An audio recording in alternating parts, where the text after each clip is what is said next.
অবশেষে যাত্রা শুরু করল বিশ্বের সবচেয়ে বড় জাহাজ আইকন অব দ্য সিজ। চলন্ত অবস্থায় জাহাজটিকে দেখলে মনে হয় সাগরের বুকে ভেসে বেড়াচ্ছে আস্ত এক শহর।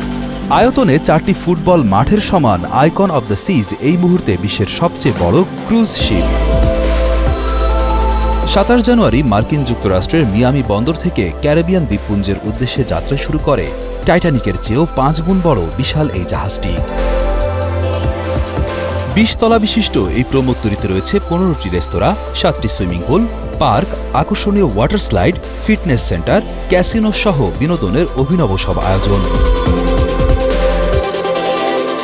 1198 ফুট দৈর্ঘ্য আইকন অব দ্য সিজের আনুমানিক ওজন 2,50,000 টন।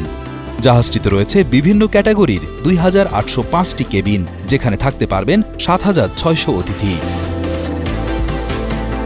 জাহাজটির পরিচালনায় থাকবেন 2,000-এরও বেশি সুদক্ষ নাবিক। 2022 সালের এপ্রিল মাসে শুরু হয় জাহাজটির নির্মাণ কাজ। ফিনল্যান্ডের মেয়ার তুর্কু শিপইয়ার্ডে জাহাজটি তৈরিতে খরচ হয়েছে প্রায় $2 বিলিয়ন, যা বাংলাদেশি মুদ্রায় প্রায় 22,000 কোটি টাকা। রয়্যাল ক্যারিবিয়ান ক্রুজের মালিকানাধীন বিশ্বের প্রথম এলএনজি চালিত শিপটিতে ব্যবহার করা হয়েছে সর্বাধুনিক প্রযুক্তি। এছাড়াও প্রমোত্তরিতে পর্যটকদের জন্য রয়েছে প্রয়োজনীয় সবকিছুই। বিভিন্ন ধরনের ওয়াটার স্পোর্টসের ব্যবস্থা, সনা, নিজস্ব রান্নাঘর ছাড়াও রয়েছে সাজানো কেবিন। এসব সুযোগ সুবিধা ছাড়াও জাহাজটির সামনের দিকে রয়েছে অ্যাকোয়াডোম। সেখানে দেখা যাবে 55 ফুট জলপ্রপাত, মিলবে 220 ডিগ্রি ভিউ। জাহাজের সুইট নেবারহুডে রয়েছে ভূমধ্যসাগরীয় রেস্তোরাঁ ও দোতলা সানডেক। সার্ফ সাইড নামে একটি পারিবারিক এলাকাও রয়েছে, যেখান থেকে সরাসরি সমুদ্রের দৃশ্য দেখার জন্য রয়েছে রয়্যাল প্রমিনেন্ট। বিলাসবহুল এই জাহাজে 7 রাতের ক্যারিবিয়ান ট্রিপের জন্য জনপ্রতি গুনতে হবে সর্বনিম্ন $1,723, আর সবচেয়ে দামি স্যুটের জন্য জনপ্রতি গুনতে হবে $9,445, যা বাংলাদেশি মুদ্রায় 1,90,000 থেকে শুরু করে 10 লাখ টাকার উপরে। প্রমোত্তরটি পরীক্ষামূলকভাবে চালানো হয় গত বছরের 22 জুন।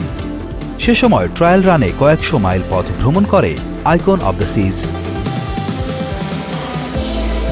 উল্লেখ্য, প্রায় 111 বছর আগে বিপুল উৎসাহ আর কৌতূহল নিয়ে যাত্রা শুরু করেছিল সে সময়ের সবচেয়ে বড় জাহাজ টাইটানিক। তবে প্রথম যাত্রাতেই আটলান্টিকে ডুবে যায় ঐতিহাসিক সেই জাহাজ।